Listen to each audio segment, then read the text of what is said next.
Kalaburagi breaking news. ಕಲಬುರಗಿಯಲ್ಲಿ BJP ರಾಜ್ಯಾಧ್ಯಕ್ಷ B Y Vijayendra ಸುದ್ದಿಗೋಷ್ಠಿ. ಬಿಡದಿ ಟೌನ್ಶಿಪ್ ಸರ್ವೆ ಅಧಿಕಾರಿಗಳ ಕಾರು ತಡೆಸಿ ಪೊರಕೆಯಿಂದ ಹೊಡೆದ ವಿಚಾರ. ರಾಜ್ಯದ ಮುಖ್ಯಮಂತ್ರಿಗಳು ರೈತರ ಕಾಳಜಿ ಬಿಟ್ಟು ರಿಯಲ್ ಎಸ್ಟೇಟ್ ಬಗ್ಗೆ ಕಾಳಜಿ ತೋರುತ್ತಿದ್ದಾರೆ.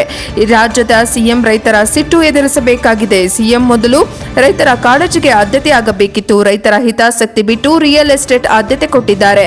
ಕಾಂಗ್ರೆಸ್ ಸರ್ಕಾರದ ಅವಧಿಯಲ್ಲಿ ಹಿಂದೆ ಉತ್ತರ ಕರ್ನಾಟಕ ಭಾಗದ ಅಭಿವೃದ್ಧಿಗೆ ಚಿಂತನೆ ಮಾಡಿಲ್ಲ. ಬೆಂಗಳೂರು ಅಭಿವೃದ್ಧಿ ಆದ್ರೆ ಇಡೀ ರಾಜ್ಯ ಅಭಿವೃದ್ಧಿಯಾದಂತೆ ಅಂದುಕೊಂಡಿದ್ದರು. ಈಗ ಟೌನ್ಶಿಪ್ ಹಾಗೂ ಎರಡನೇ ಏರ್ಪೋರ್ಟ್ಗೆ ತೋರಿಸುತ್ತಿರುವ ಆತುರ ರೈತರ ಕಾಳಜಿಗೆ ಯಾಕಿಲ್ಲ? ತಾವು ಈ ರಾಜ್ಯದ ಸಿಎಂ ಎನ್ನುವುದು ಮರೆಯಬಾರದು ಎಂದು ಬಿವೈ ವಿಜಯೇಂದ್ರ ಸಿಎಂಗೆ ಕಿವಿಮಾತು ಹೇಳಿದರು. ಅಭಿವೃದ್ಧಿ ಬೆಂಗಳೂರು ಮಾತ್ರ ಸೀಮಿತವಾಗದೆ ರಾಜ್ಯದ ಬಗ್ಗೆ ಗಮನ ಕೊಡಿ ಎಂದು ಸಲಹೆ. ಪ್ರಿಯಾಂಕಾ ಖರ್ಗೆ ಅವರಿಗೆ ತಮ್ಮ ಕ್ಷೇತ್ರದ ಬಗ್ಗೆ ಗಮನನೇ ಇಲ್ಲ. ಫುಡ್ ಪಾಯ್ಸನ್ ಆಗಿ ಮಕ್ಕಳು ಆಸ್ಪತ್ರೆ ಸೇರಿದ್ದಾರೆ. ಮೊರಾರ್ಜಿ ಶಾಲೆ ತಾತ್ಕಾಲಿಕ ಬಂದ್ ಮಾಡಿದ್ದಾರೆ. ಇಡೀ ರಾಜ್ಯದಲ್ಲಿ ಮುಂಗಾರು ದುರ್ಬಲವಾಗಿದೆ. ಕೆಕೆ ಭಾಗದಲ್ಲಿ ಅರ್ಧದಷ್ಟು ಬಿತ್ತನೆ ಆಗಿಲ್ಲ. ದುರಾದೃಷ್ಟ ಅಂದರೆ ಕೃಷಿ ಸಚಿವರು ಸಹ ಇಂದು ರಾಜ್ಯದಲ್ಲಿಲ್ಲ.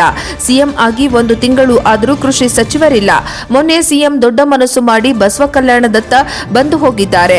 ಫೋಟೋ ಸೆಷನ್ ಮಾಡಿಕೊಂಡು ಕಲಬುರಗಿ ಬಂದು ಬಂದ ಪುಟ್ಟ ಹೋದ ಪುಟ್ಟ ಮಾಡಿದ್ರು. ರಾಜ್ಯದ ಅಭಿವೃದ್ಧಿ ಮರೆತು ಕೇವಲ ರಿಯಲ್ ಎಸ್ಟೇಟ್ಗೆ ಬೆನ್ನು ಹತ್ತಿದ್ದಾರೆ. ಎಸ್ಐಆರ್ ಪ್ರಕ್ರಿಯೆ ಅಧಿಕಾರಿಗಳನ್ನ ಬಳಸಿಕೊಂಡು ಅಕ್ರಮ ಮಾಡುತ್ತಿದ್ದಾರೆ. ರಾಜ್ಯದಲ್ಲಿ ನುಸುಳಿಕೋರರಿಗೆ ಅನುಕೂಲ ಮಾಡಿಕೊಡ್ತಿದ್ದಾರೆ. ಪರ್ಮನೆಂಟ್ ರೆಸಿಸ್ಟೆಂಟ್ ಸರ್ಟಿಫಿಕೇಟ್ ಕೊಡಲು ಹೊರಟಿದ್ದಾರೆ. ರಾಜ್ಯದಲ್ಲಿ ಭೀಕರ ಬರ ಉಂಟಾಗಿ ರೈತರು ಕಂಗಾಲಾಗಿದ್ದಾರೆ. ಇಂತಹ ಸಂದಿಗ್ಧ ಪರಿಸ್ಥಿತಿಯಲ್ಲಿ ಎಕರೆಗೆ 50,000 ಪರಿಹಾರ ತಕ್ಷಣ ನೀಡಬೇಕು. ರಾಜ್ಯದಲ್ಲಿ ಕಾಂಗ್ರೆಸ್ ಸರ್ಕಾರ ಬಂದಾಗ ಕಲ್ಯಾಣದಲ್ಲಿ ಅನುಭವ ಮಂಟಪಕ್ಕೆ ಹಣ ಕೊಟ್ಟಿಲ್ಲ. ಪ್ರಿಯಾಂಕಾ ಖರ್ಗೆ ಅವರು ಬಿಸಿ ಇದ್ದಾರೆ. ರಾಷ್ಟ್ರ ಮಟ್ಟದ ಅಂತಾರಾಷ್ಟ್ರೀಯ ಮಟ್ಟದ ವಿಚಾರಗಳ ಬಗ್ಗೆ ಅವರು ತಲೆ ಕೆಡಿಸಿಕೊಂಡಿದ್ದಾರೆ. ಅಮೆರಿಕ ಇರಾನ್ ಯುದ್ಧದ ಬಗ್ಗೆ ತಲೆ ಕೆಡಿಸಿಕೊಂಡಿದ್ದಾರೆ. ಯುಕ್ರೇನ್ ಮತ್ತು ರಷ್ಯಾ ಯುದ್ಧದ ಬಗ್ಗೆ ತಲೆ ಕೆಡಿಸಿಕೊಂಡಿದ್ದಾರೆ ವಿನಃ ಚಿತ್ತಾಪುರದ ಬಗ್ಗೆ ಆಗ್ಲಿ, ಕಲ್ಯಾಣ ಕರ್ನಾಟಕದ ಬಗ್ಗೆ ಆಗ್ಲಿ, ರಾಜ್ಯದ ಅಭಿವೃದ್ಧಿ ಬಗ್ಗೆ ಆಗ್ಲಿ, ಅವ್ರ ಇಲಾಖೆ ಬಗ್ಗೆ ತಲೆ ಕೆಡಿಸ್ಕೊಳ್ಳೋದಕ್ಕೆ ಪುರ್ಸೊತ್ತಿಲ್ಲ. ಇಂಥ ಸಂದಿಗ್ಧ ಪರಿಸ್ಥಿತಿನಲ್ಲಿ ಒಂದು ಕಡೆ ಉತ್ತರ ಕರ್ನಾಟಕ, ಇಡೀ ರಾಜ್ಯದಲ್ಲಿ ಮುಂಗಾರು ದುರ್ಬಲ ಆಗಿದೆ. ಕಲ್ಯಾಣ ಕರ್ನಾಟಕದಲ್ಲಿ ಸುಮಾರು 30 ಲಕ್ಷ ಹೆಕ್ಟೇರ್ಗೂ ಹೆಚ್ಚು ಪ್ರದೇಶದಲ್ಲಿ ಇನ್ನೂ ಕೂಡ ಬಿತ್ತನೆ ಕಾರ್ಯ ಆಗಿಲ್ಲ. ತೊಗರಿ ಇರ್ಬೋದು, ಉದ್ದು ಇರ್ಬೋದು, ಸೋಯಾಬೀನ್ ಇರ್ಬೋದು, ಸೂರ್ಯಕಾಂತಿ ಇರ್ಬೋದು, ಕೇವಲ 15%, 20% ಅಷ್ಟು ಮಾತ್ರ ಬಿತ್ತನೆ ಆಗಿರುವಂತದ್ದು. ದುರಾದೃಷ್ಟ ಅಂತ ಹೇಳಿದ್ರೆ ಕೃಷಿ ಸಚಿವರು ಕೂಡ ಇವತ್ತಿಲ್ಲ. ಮುಖ್ಯಮಂತ್ರಿಗಳು ಪ್ರಮಾಣ ಸ್ವೀಕಾರ ಮಾಡಿ ಇಷ್ಟು ತಿಂಗಳುಗಳಾದ್ರೂ ಸಹ ಇವತ್ತಿಗೂ ಕೂಡ ಫುಲ್ ಫ್ಲೆಡ್ ಕ್ಯಾಬಿನೆಟ್ ಎಕ್ಸ್ಪಾನ್ಷನ್ ಕೂಡ ಆಗದೇನೆ, ಕೃಷಿ ಸಚಿವರು ಕೂಡ ಇಲ್ದೇನೆ ಮೊನ್ನೆ ದಿನ ಬಹಳ ದೊಡ್ಡ ಮನಸ್ಸು ಮಾಡಿ ಮುಖ್ಯಮಂತ್ರಿಗಳು ಬೀದರ್ಗೆ ಬಂದ್ರು. ಬಸವ ಕಲ್ಯಾಣಕ್ಕೆ ಬಂದು ಫೋಟೋ ಸೆಷನ್ ಅನ್ನ ಮುಗಿಸ್ಕೊಂಡು ಗುಲ್ಬರ್ಗಕ್ಕೆ ಬಂದು ಕಾಟಾಚಾರಕ್ಕೆ ಅಧಿಕಾರಿಗಳು ಸಭೆಯನ್ನ ಮಾಡಿ ಬಂದ ಪುಟ್ಟ ಹೋದ ಪುಟ್ಟ ಅಂತೇಳಿ ವಾಪಸ್ ವಿಮಾನ ಹತ್ಕೊಂಡು ಬೆಂಗಳೂರು ಹೋಗಿರ್ತಕ್ಕಂಥದ್ದು ಕೂಡ ತಾವು ನೋಡ್ತಾ ಇದ್ದೀರಿ. ಇವ್ರಿಗೆ ಉತ್ತರ ಕರ್ನಾಟಕದ ಬಗ್ಗೆ ಕಾಳಜಿ ಇಲ್ಲ. ಕಾಂಗ್ರೆಸ್ ಸರ್ಕಾರಕ್ಕೆ ಮುಖ್ಯಮಂತ್ರಿಗಳಿಗಾಗ್ಲಿ ಸಚಿವರಿಗಾಗ್ಲಿ ಉತ್ತರ ಕರ್ನಾಟಕದ ಬಗ್ಗೆ ಅಭಿವೃದ್ಧಿ ಬಗ್ಗೆನೂ ಕೂಡ ಕಾಳಜಿ ಇಲ್ಲ.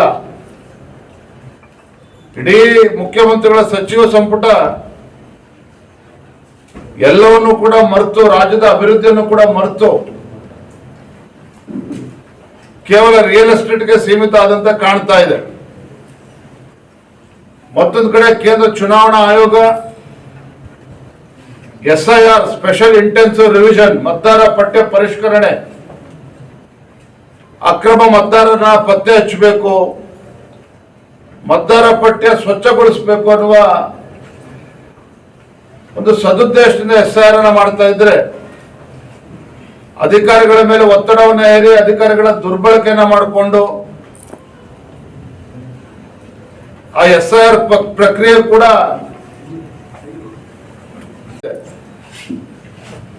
ಇದ್ರ ಮಧ್ಯೆ ಅಕ್ರಮ ವಲಸಿಗರಿಗೂ ಕೂಡ PRC ಪರ್ಮನೆಂಟ್ ರೆಸಿಡೆಂಟ್ ಸರ್ಟಿಫಿಕೇಟ್ ಅನ್ನ ಕೊಡೋದಕ್ಕೆ ಇವತ್ತು ರಾಜ್ಯ ಸರ್ಕಾರ ಆತುರವಾಗಿ ಮುಂದೆ ಹೋಗ್ತಾ ಇರುವಂಥದ್ದು. ಅದು ಯಾರಿಗೆ ಪರ್ಮನೆಂಟ್ ರೆಸಿಡೆಂಟ್ ಸರ್ಟಿಫಿಕೇಟ್ ಯಾರು ದೇಶದಲ್ಲಿ ನುಸುಳ್ಕೋರಿದ್ದಾರೆ, ಕರ್ನಾಟಕ ರಾಜ್ಯದಲ್ಲಿ ಅದರಲ್ಲೂ ಕೂಡ ಬೆಂಗಳೂರಿನಲ್ಲಿ ಬೇರೆ ಬೇರೆ ಜಿಲ್ಲೆಗಳಲ್ಲಿ ಏನಿದ್ದಾರೆ ಅವ್ರಿಗೆ ಇವತ್ತು ಪರ್ಮನೆಂಟ್ ರೆಸಿಡೆಂಟ್ ಸರ್ಟಿಫಿಕೇಟ್ ಕೊಡೋದಕ್ಕೆ ಹೊರಟಿರ್ತಕ್ಕಂಥದ್ದು ಕೂಡ ಒಂದು ರೀತಿ ದೇಶದ್ರೋಹದ ಕೆಲಸನೇ. ಯಾವುದೇ ಕಾರಣಕ್ಕಂತ ದುಸ್ಸಾಹಸಕ್ಕೆ ಕೈ ಹಾಕಬಾರ್ದು. ವಿಶೇಷವಾಗಿ ಭೀಕರ ಬರಗಾಲದ ಸಂದರ್ಭದಲ್ಲಿ ರೈತರು ಇವತ್ತು ಕಂಗಾಲಾಗಿ ಇವತ್ತು ಬೀದಿಗೆ ಬರ್ತಕ್ಕಂಥ ಪರಿಸ್ಥಿತಿ ನಿರ್ಮಾಣ ಆಗಿದೆ. ನಾನು ಮಾನ್ಯ ಮುಖ್ಯಮಂತ್ರಿಗಳಲ್ಲಿ ಆಗ್ರಹ ಪಡಿಸ್ತೇನೆ, ಇಂಥ ಸಂದಿಗ್ಧ ಪರಿಸ್ಥಿತಿಯಲ್ಲಿ ರೈತರ ಸಮಸ್ಯೆಗೆ ಸ್ಪಂದನೆ ಮಾಡಬೇಕು. ಒಂದು ಎಕರೆಗೆ 50,000 ಪರಿಹಾರ ತತ್ಕ್ಷಣ ಘೋಷಣೆ ಮಾಡಬೇಕು ಅನ್ನೋ ಆಗ್ರಹವನ್ನು ಕೂಡ ನಾನು ಮಾಡ್ತಾ ಇದ್ದೇನೆ. ಮೊನ್ನೆ ಬಸವಕಲ್ಯಾಣ ಬಂದಾಗ ಏನು ಹಿಂದೆ ಭಾಜಪ ಸರ್ಕಾರ ಸನ್ಮಾನ್ಯ BS ಯಡಿಯೂರಪ್ಪನವರು ಮುಖ್ಯಮಂತ್ರಿಗಳು ಅನುಭವ ಮಂಟಪಕ್ಕೆ 500 ಕೋಟಿ ರೂಪಾಯಿಗಳನ್ನ ಕೊಡ್ತೇನೆ ಅಂತೇಳಿ 200 ಕೋಟಿ ರಿಲೀಸ್ ಕೂಡ ಮಾಡಿದ್ರು, ಕೆಲಸವೂ ಕೂಡ ನಡೀತಾ ಇತ್ತು. ಆದ್ರೆ ಕಾಂಗ್ರೆಸ್ ಸರ್ಕಾರ ಬಂದಾಗಿನಿಂದ ಇದ್ರ ಬಗ್ಗೆ ಯಾವುದೇ ಆದ್ಯತೆಯನ್ನ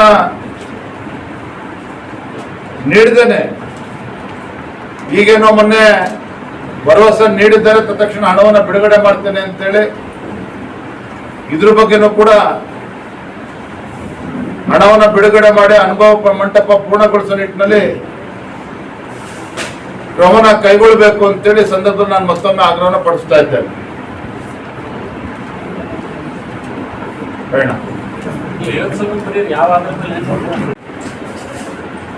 ಇದು ಈ ರಾಜ್ಯದ ಮುಖ್ಯಮಂತ್ರಿಗಳು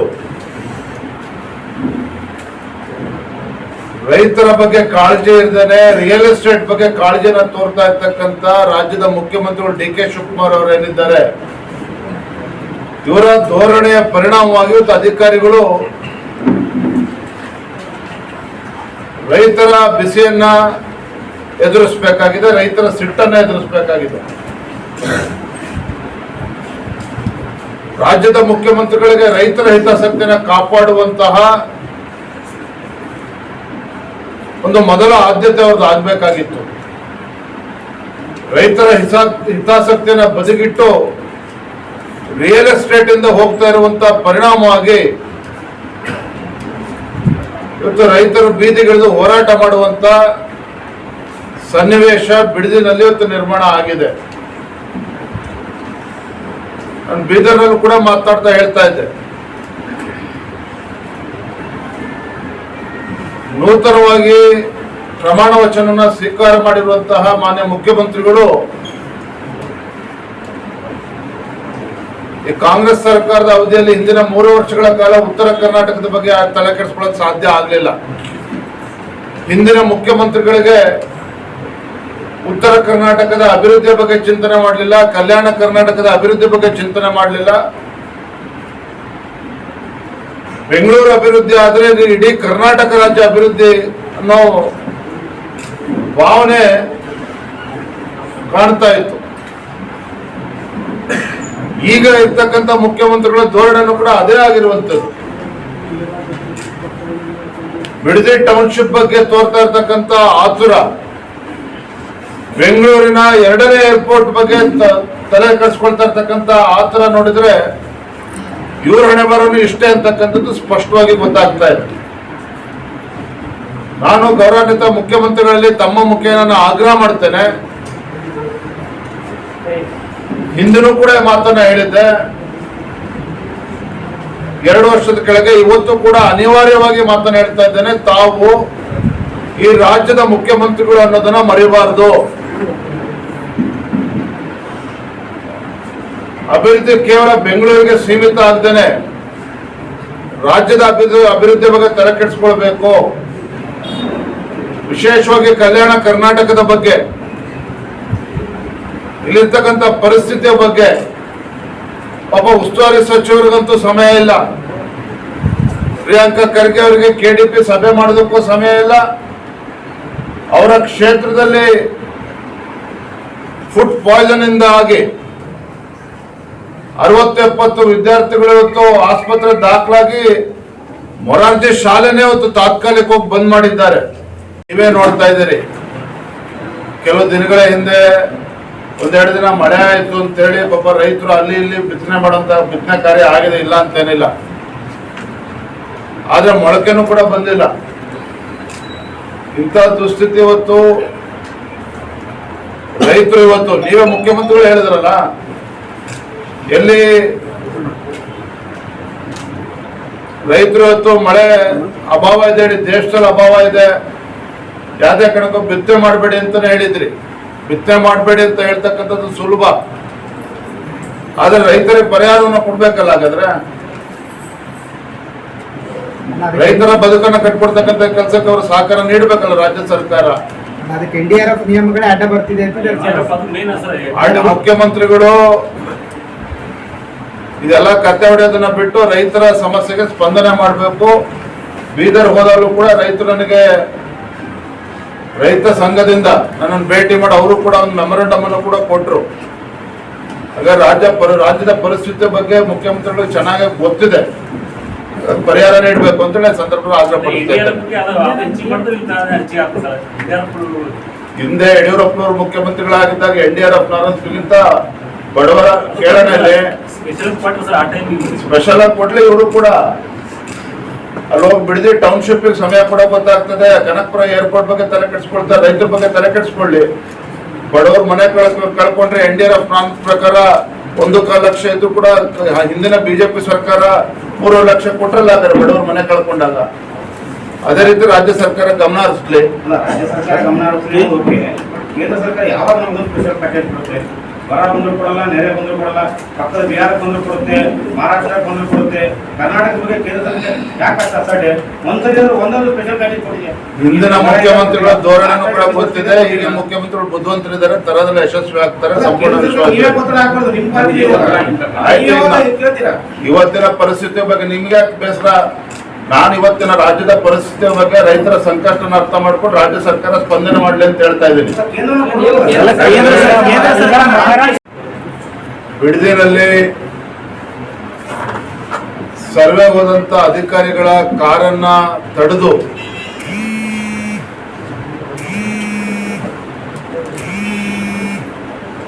ಪರ್ಕೆನಲ್ಲಿ ಹೊಡೆದಿರ್ತಕ್ಕ ಈಗ ಆಡಳಿತ ಪಕ್ಷವೇ ಸರಿಯಾಗಿ ಮಹಾರಾಷ್ಟ್ರ ಸರ್ಕಾರ ಪತ್ರ ಬರೆದು ಕೆಲಸ ಮಾಡ್ತಾ ಇಲ್ಲ.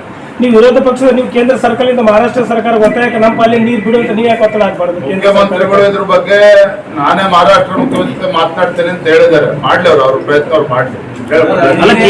ಕೇಂದ್ರ ಸರ್ಕಾರ ಸಾಲ ಮನ್ನಾ ಮಾಡ್ಲಿ ಅಂತ ಹೇಳಿ ಪ್ರಿಯಾಂಕಾ ಹೇಳ್ತಾರೆ.